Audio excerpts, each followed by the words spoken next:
Dear students, very good morning to the lecture series session. Very good morning and welcome to the lecture series session on EC402 Electronics. And today we are going to discuss about the chemical vapor deposition techniques. In the last class, we have discussed about some of the physical vapor deposition techniques and what are all the important techniques involved in that one, in which we have already learned evaporation methods, ion plating methods, laser ablation methods, and all. So today we are going to discuss about the different chemical vapor deposition techniques involved and what is chemical vapor deposition. Chemical vapor deposition is a deposition method used in the fabrication of nanolayers to produce high quality, ultra high performance solid materials typically under vacuum. CVD is the process of chemically reacting volatile compounds of a material to be deposited with other gases to produce a non-volatile solid that deposits automatically on a suitably placed substrate. A thin solid film growth material transported from the gas phase onto a suitable solid substrate is called chemical vapor deposition. So what is meant by chemical vapor deposition? Chemical vapor deposition is the deposition method in which a thin solid film growth material transported from gas phase onto a suitable solid wafer substrate, and this process is called the chemical vapor deposition. The gaseous medium contains vapors of the depositing material or a mixture of gaseous reactants capable of undergoing chemical conversion at the substrate surface to yield the film growth. The deposition is performed in open flow chambers. A carrier gas in it contains the reactive species of the precursors. What is meant by precursor? Precursor is the starting material which is to be deposited upon the wafer. That is the starting material used for the desired film deposition. So, what is the type of film deposition we require, or nanofilm deposition we require? The material used is the precursor material. That is what is called the precursor material. Now, this precursor material is forced to flow past heated substrates. Usually, this precursor material is first heated up in a particular cell, what is called Knudsen cell, and in which it is vaporized, and that vapor is allowed to flow past upon the heated substrate. Usually, the film deposition is to be done on the substrate, wafer substrate, isn't it? So, this precursor material, which is in the vapors form after heating it to a desired temperature level, and that vapor is then forced to flow past upon the heated substrate. The CVD leads to monocrystalline, that is epitaxial growth, or polycrystalline amorphous films. So we can prepare monocrystalline films, that is through epitaxial method, or polycrystalline amorphous films with this method. Okay. What are the important factors which determine the coating or films formed upon the wafer? There are three important factors. What are those important factors? One is the chemical composition of the precursor material, the gas pressure in the reaction chamber, and third one, the substrate temperature. These are the three important factors which govern the coating for the film deposition upon the substrate. Okay, the chemical reactions are involved in CVD. So in CVD method, chemical reactions are usually involved. So what are the chemical reactions which are involved in the CVD? The reactions may be either a reduction process. Usually in chemical process, we know what is meant, where you might have learned the reduction process. In the chemical reaction, sometimes oxidation may be a process, or in the chemical reaction there may be compound formation, because the thin film formation upon the wafer or substrate are actually taken place under high temperature, because this actually, the precursor material vapor is actually the material which is to be deposited upon the wafer. It is under high temperature in a very very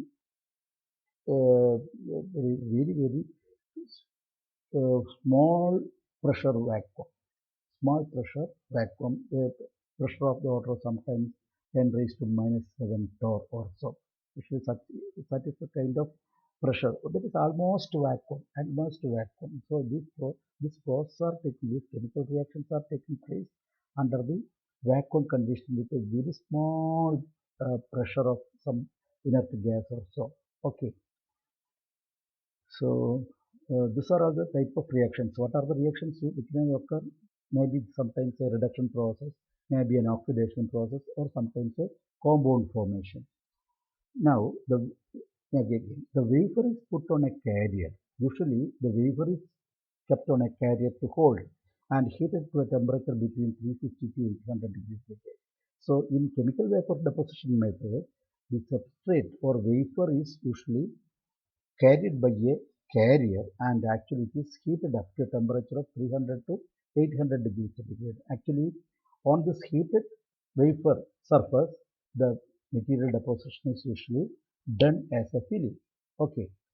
So the process is performed in an evacuated chamber. Usually this reaction process or this chemical reaction process are usually taking place in an enclosed evacuated chamber. One or several species of gas are usually inlet in so that a gas pressure is formed between very low and normal pressure. Usually the chemical reactions or the position of the films are taking place on the substrate under a gas pressure which is very low, sometimes almost very similar to a vacuum condition, or a gas pressure of the order of very low, of the order of some 100 torr or so, or sometimes it may be very low pressure to under normal pressure. So under these conditions, this vapor deposition, that is the form of film on the substrate, is usually taking place. The gas flow hits the wafer at a normal or glassing incident.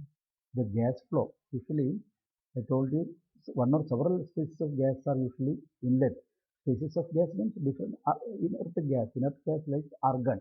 Such type of gas are usually used, and that are actually inlet to the chamber. They are entered into the chamber under a low pressure, under a very low pressure, almost very similar to a evacuated chamber, almost very similar to a evacuated chamber, or a inert gas with very low pressure usually.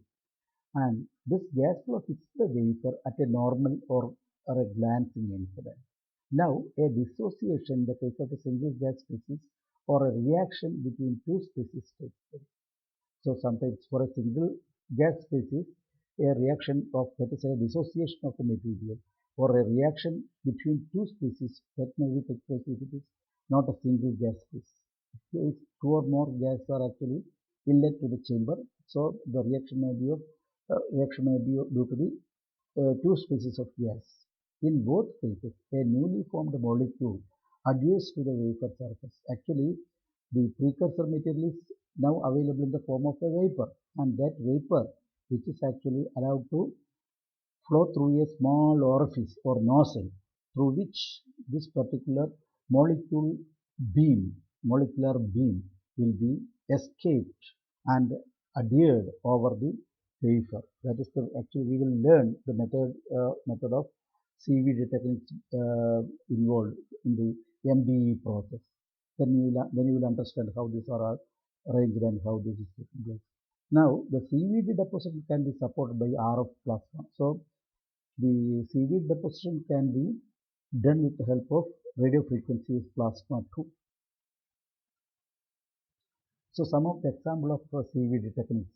Usually, I told you earlier, on heating, if you consider silane is usually having the chemical name, that is SiH4, silane, which is a gas, and that gas, when it is heated up, the silane is heated up. Thermal decomposition actually causes to say, that is thermal decomposition means pyrolysis occurs in silane, that actually give rise to silicon, that is a solid silicon and 2H2 gas. Right? So silane on heating will give rise to silicon material. It is deposition will be silicon, and it gives rise to 2H2, that is hydrogen gas. On impact, it disintegrates into elementary silicon. So on impact, when it is impacting upon a wafer, it disintegrates into elementary silicon, which partly adheres to the surface of the wafer or substrate and adheres to surface and to hydrogen, which is removed by the pumps. And for the hydrogen which is formed, that is due to this reaction, the hydrogen is formed and that is removed by the help of vacuum pumps. Okay. Usually it is removed by the help of gas pumps, usually gas and evaporated pumps. Now, again, if selenium is reacted with N2O, then what happens? SiH4 reacts with N2O to form SiO2. You have heard of silicon oxide. Silicon oxide is very widely used as a semiconductor material coating over the MOSFET construction and all that you might have learned. So for such purposes, you can have this kind of chemical reaction. SiH4 and N2, when it reacts under a heated environment, what happens? That it reacts with each other to form silicon oxide. That actually causes to form silicon oxide. Now, for reduction process, on heating process, we have seen the materials which actually give rise to silicon or silicon oxide. Now, this is an example for a reduction process. So, different kinds of, I told you, there may be dissociation of the material, just like this one, silicon, that is silane gas, which disintegrates into silicon and H2 gas, right? Very similar, that is dissociation. That is silicon is deposited upon the wafer. Now, a reduction technique is, example for reduction technique is SiCl4. This is also a silicon tetrachloride. This is actually a gas with 2H2. That is a gas which gives rise to silicon solid and for it's a hydrogen chloride. Okay, and this reduction process happens at 1200 degrees Celsius. So this is a reduction process, an example of a reduction process. Now, an example of an oxidation process is for pH3, it's a gas plus 5O2. So when associating with this, when pH3 is associated with O2 gas on an environment of 450 degrees centigrade. So under this condition, this gives rise to 2P2O5, that is a solid, that is actually solid, and 6H2, that is hydrogen gas. So this is the example of an oxidation process. Okay, then for compound formation, an best example is SiCl4, that is again silicon tetrachloride gas. CH4, what is CH4? CH4 is the methane gas. So when these two are actually reacted at a temperature of 1400 degrees Celsius, we give rise to SiC, that is a solid, silicon solid. Then 4HCl, that is hydrogen chloride gas. And this can be, hydrogen chloride gas will be pumped out and silicon will be just made as a silicon, that is a coating, that is a film coating made over the substrate. Okay. So for doing this kind of process and under a heating environment, that are all done in a chamber. And such different types of reacting chamber, or what is called the reactors, used in CVD are, that is for chemical vapor deposition method, the different types of reactors used are either a vertical chamber or a horizontal chamber or a pancake reactor or a barrel reactor. These four reactors are diagrammatically shown here like this. This is a vertical reactor in which this is actually the place where the precursor materials and other things are held, and that is heated up with the heater here, and that is this is actually the vertical, and this is as far as the horizontal reactor in which this is the substrate and that is placed and this is pancake reactor in which this is in the shape of a pancake. That this is actually a separate wafer placed over this separate holder, and this is actually the chamber. That is, what is this chamber? This is the pancake reactor chamber, and this is the barrel type reactor. In barrel type, just like a barrel shape. So here, these are all the heating coils and all those things. And just to understand what are all the different types of CVD chambers. There are 4 types of CVD chambers nowadays used for the purpose of CVD. One is this is the vertical chamber, horizontal chamber, then pancake chamber, and this is the barrel type reactor chamber. Okay, so that only you should understand the different types of chambers used for the CVD. Now, what are the different types of CVD? So, chemical vapor deposition can be classified into CVD, which can be practiced under at very the atmospheric pressure. That is, CVD is practiced in the under the atmospheric pressure. That is what is called APCVD. That is atmospheric pressure chemical vapor deposition. And this CVD technique or these CVD process are done at atmospheric pressure. That is why it is called atmospheric pressure CVD. Then another CVD is the low pressure CVD. Low pressure CVD, the word itself gives you an understanding about that. Low pressure means the chemical vapor deposition technique is done under low pressure. CVD at reduced pressures tend to reduce unwanted gas phase reactions and improve film uniformity across the wave. That is the main advantage of using low pressure CVD. Most of the CVD techniques which are done under low pressure only, because under low pressure actually what happens under low pressure, if the CVD process is taking place, that will reduce the unwanted gas phase.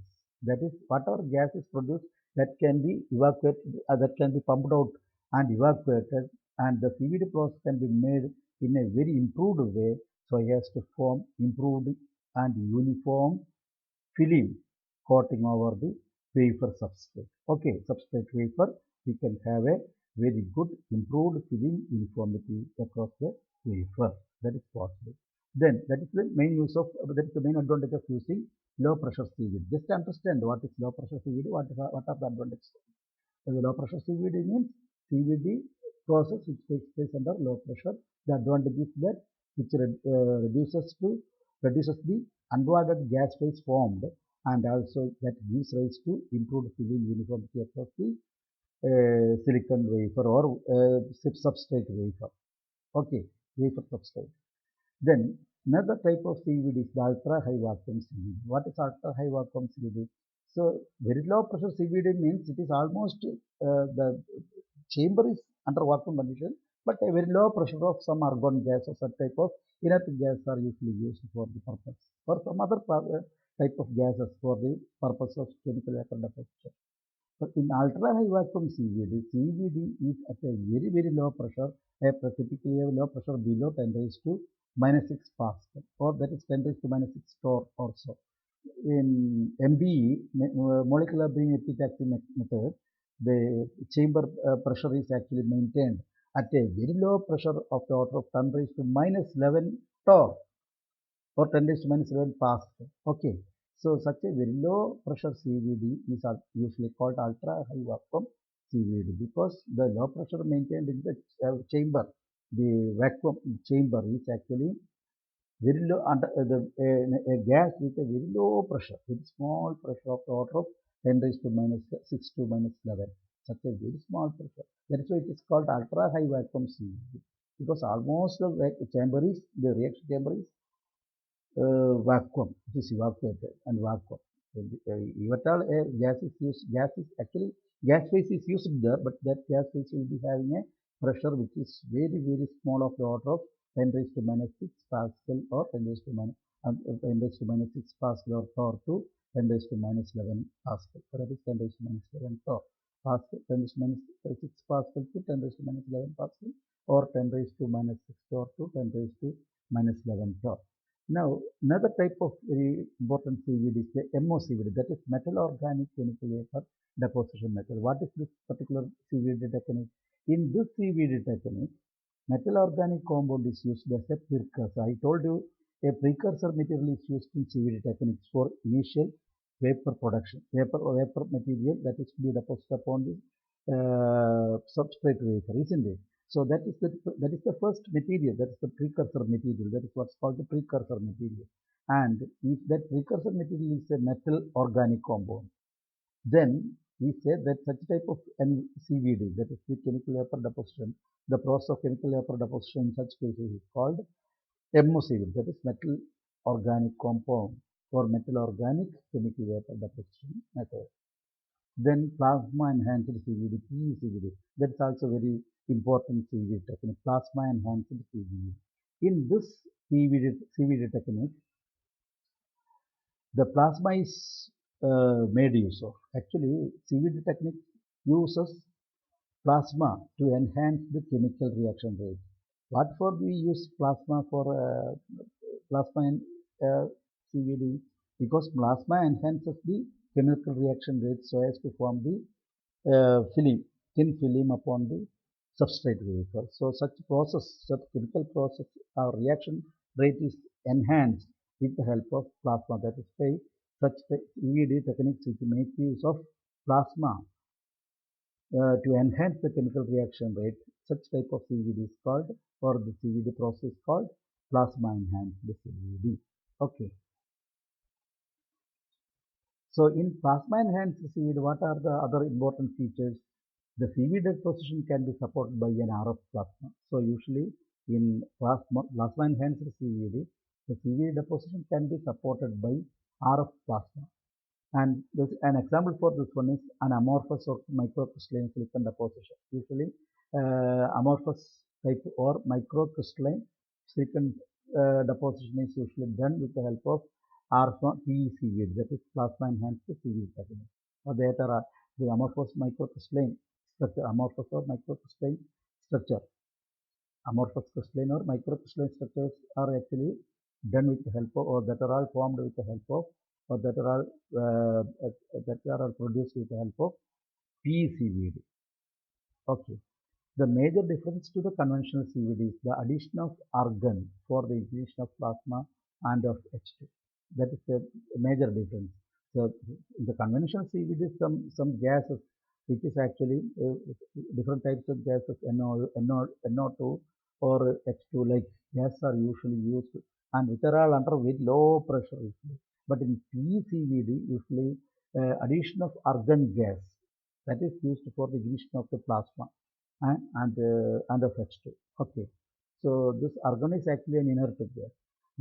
For example, the degree of SiH4 content in H2 determines whether the amorphous or microcrystalline silicon is deposited. So in plasma enhanced CVD, of course, this is an example I have quoted here. The degree of the SiH4, that is silane, content in H2 determines whether amorphous or microcrystalline structure. But if you want to make an amorphous crystalline structure or a microcrystalline silicon structure, so we can make use of this technique, plasma enhanced CVD, in which the content of the silane actually determines, or that the H2 content also in that particular system composition, that actually the reaction which takes place actually determines how much is the, or whether the crystal formed, or whether the crystalline structure formed is actually an amorphous one or microcrystalline structure. Okay. Now this is a block diagram for the PECVD technique, in which of course this is the reaction chamber, and in which this is the electrode, and this is the plasma or plume of the material, and this is the substrate. This is the substrate which is heated up. Usually this is the substrate which is heated up, and this is the heater. Actually the substrate has to be heated up, and this is the heater. And in CVD technique, the substrate has to be heated up, and of course the precursor material is also to be heated up at a very high temperature, and its plasma is to be made in between the substrate and the electrode, isn't it? So the heating of this electrode is usually done with a network, usually a transformer and other network, impedance matching network, and that are all given here. RF amplifier, HF generator, high frequency generator, because this is actually a plasma enhanced CVD. So in order to make use of the plasma, RF generator must be there, and RF generator, that is high frequency generator, is here, and HF amplifier is also here, and that gives the that actually makes the this particular source material heated up, right? And thus reactions are actually taking place in a chamber, a closed and closed chamber actually, and the different gases, argon gas, saline, and such type of gas are actually expressed through this gas line here, and that will be supplied to this chamber in a controlled manner, and that controlling is done from this gas supply system, and that are given here. And here, this is the chamber in which the subject will be having a uniform layers formed here. And these are all the different kinds of pumps and other stuff used to control the N2 gas, then pump which is to be used some turbo pump, and that are all used to here for the purpose of different controls of the pressure of the gas formed inside this one, and also this reaction takes place under a very low pressure. Okay, so just understand this one. This is the block diagram of a PECVD system. Actually, PECVD system and detailed aspects are not included in your syllabus. That is why you should understand what are all the things and what is this one, this is chamber in which this particular reactions are taking place, and this is the substrate or which the film deposition is done. This is the source material, precursor material, that is acted as an electrode for the high frequency, that is plasma, in order to produce the plasma of the material, and this particular electrode is to be heated up, and that heating, the precursor material is heated up with the help of a high frequency generator circuit and amplifier and impedance matching circuits like this. And these are all the gas supply system, then that gives different kinds of gas, like argon, saline, like gases, that and extra those gases, and of course that gases that are to be given to this chamber in a very controlled level, So because the CVD process taking place under this particular gas also at low pressure gas in a low pressure environment. Okay. Now with this we complete the basic ideas and introduction of the chemical vapor deposition technique. So the next class we will be discussing about the molecular beam epitaxy or epitaxy methods, because we have to discuss in a detailed manner about the epitaxial methods and in particular about the molecular beam epitaxy, because that is included in the syllabus in a very wide, and we have to in a very wide way, and we have in a very detailed way we have to explain the aspects of for the working of molecular beam epitaxial method in a very detailed manner. Okay, thank you very much.